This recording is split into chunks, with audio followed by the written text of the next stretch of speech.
Asceticism is our topic of conversation today. Hang in there with me, it's gonna get interesting.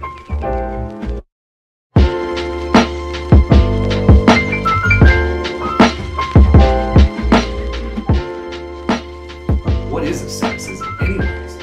Originally, it was for religious orders, and it was for monks and things of that nature. Asceticism was the idea of casting off your worldly possessions and values and that sort of thing and being ensconced fully in just the diocese or the monk's temple. Asceticism has its own place, however, in finding divinity. You don't have to just be relegated to a monkhood or a priesthood. You can find asceticism and use that as a tool in other places in your life. Minimalists arguably are the modern and contemporary version of ascetics. Minimalists, as you see, slowly take things out of their life and they start removing those things from their life, honing down to what's really critical and important. And asceticism can play a crucial role in that exploration. Using only that which you need instead of having that greed and that drive for so much more. I gotta have the next pretty table. I have to have all of these pieces in my life. Instead, just use what you need in your life. And to that point, you actually see this cool staff behind me, and this is one of the things that I use in my life as well to minimize one aspect of my life. This staff is actually one of two. This is one for walking in the mountains, for example, and the other staff that isn't quite here yet is there to help me do the exercise and movement that I've been doing in that new intention space that I had developed a few weeks back. With that movement in mind, we can use these staffs, or at least I use them, with people that I know, and we use these to do the exercise that we have, to bring a minimalist experience to that gym and for that movement space that's in the backyard right now. Movement is one of the ways that I find my own path to divinity. You may have your own path to divinity. What is divinity? For divinity, it is just your path to connecting to the spiritual or divine or any of those pieces.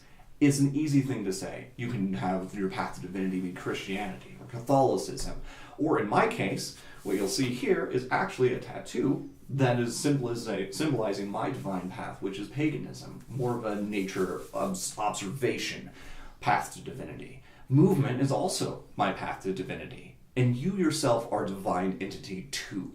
It's not just limited to one aspect or one religion. Using that ascetic ideal and honoring the divinity and the path that you're on is also something that helps me find my minimalist path too.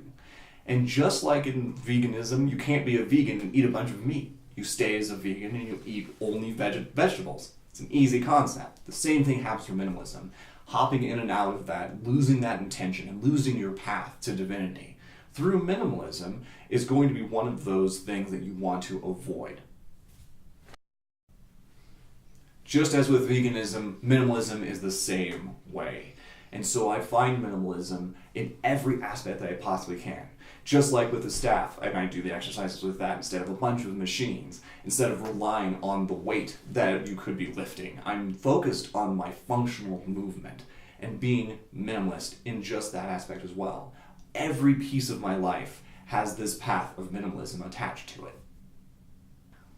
This has also caused me to be responsible for every object that I own, and I am still working through a lot of that. I've made quite a bit of progress, but I thought I was on the right path, and I thought I was the best minimalist that I possibly could be. I was down to just two boxes, and that was all I had. Unfortunately, I was mistaken. I have talked about in the past the giant box that was supposed to be in my all-in-one box. All of the objects that I use for my hobbies, my desk, music, clothing, all of that stuff was supposed to be in just one giant box. I found out that I needed a second box because it was actually the treasure trove of a bunch of memories that I have, things that I don't want to get rid of. And so with that in mind, I thought I had done it. I had gotten to the place of minimalism, and then I got a very abrupt reminder. The abrupt reminder that I was granted was a phone call from my mother that said, "You have a bunch of stuff in the basement, and now that you have a house, You get to take care of it all. I had no idea what I was going to do with all of this stuff. I was living out of 2 boxes. I didn't have any idea where I was going to put all of this stuff. I had no idea how much stuff I was going to have. And then it all arrived one fateful day, and now I've been processing through it for the last 5 years, and I'm still not done with it, and I'm still processing all of the objects that I was given. But I know that I have all of them located in where I live, so now I can actually look at it, touch it, and build a symbiotic relationship with those objects. And I can have that focus on minimalism and continue to pare things down in my life to a fully accountable, precise way of life. I grew up not as a minimalist, obviously, but I had been doing this unintentionally for years, and I didn't know that I was doing it. I grew up in a split household, so I had my father's house, which had a whole copy of everything that I had. And I also had my mom's house that had the exact same amount of items. I didn't ever have to move them between the houses. I could just go to one house and the same exact stuff would be where I had left it. So I would have 2 copies of exactly the same thing. But I didn't want to live that way. And so slowly those items started to trickle away. They started to change houses, and I started to get rid of them or sell them or donate them or give them away. And so I started paring down from there, because that's just too much stuff for a child to handle, because a child thinks of, I can just put everything in a backpack and that's all I need for my life. Maybe we can go back there. We can go back to that backpack kind of life. Losing that accountability and not paying attention to all the things that you own in your life, whether it's a storage unit or things in your car or things in your garage or storing in your roof or putting it in things in people's houses and having way too much stuff going on for you. All of that is not being accountable for the things that you have in your life. Be accountable. Hold yourself accountable. No one else is going to do it for you. Just as I'm held accountable for everything that I own. And it's the reason, one of the many reasons that I've been developing this channel too, is for me to be accountable and hold myself accountable for all the stuff that's in my life. I was underutilizing much of the space that I am a steward of. I was gifted, essentially, this house, and it came with a lot of space. It came with a 2-car garage, it came with 2 sheds, it came with a bedroom, it came with a living room, and I had all this stuff, all this space, and it felt underutilized. And started getting filled up with things and objects and intention that I didn't mean to be there. And now I've been shaping what those sheds are going to be used for and how I can attach those to the aesthetic ideal for minimalism. And I've been paying attention to what I put in those things. Space tends to soak up objects. And just like I've said way early on, back in January, that which is void seeks to be filled, and that which is filled seeks to be void.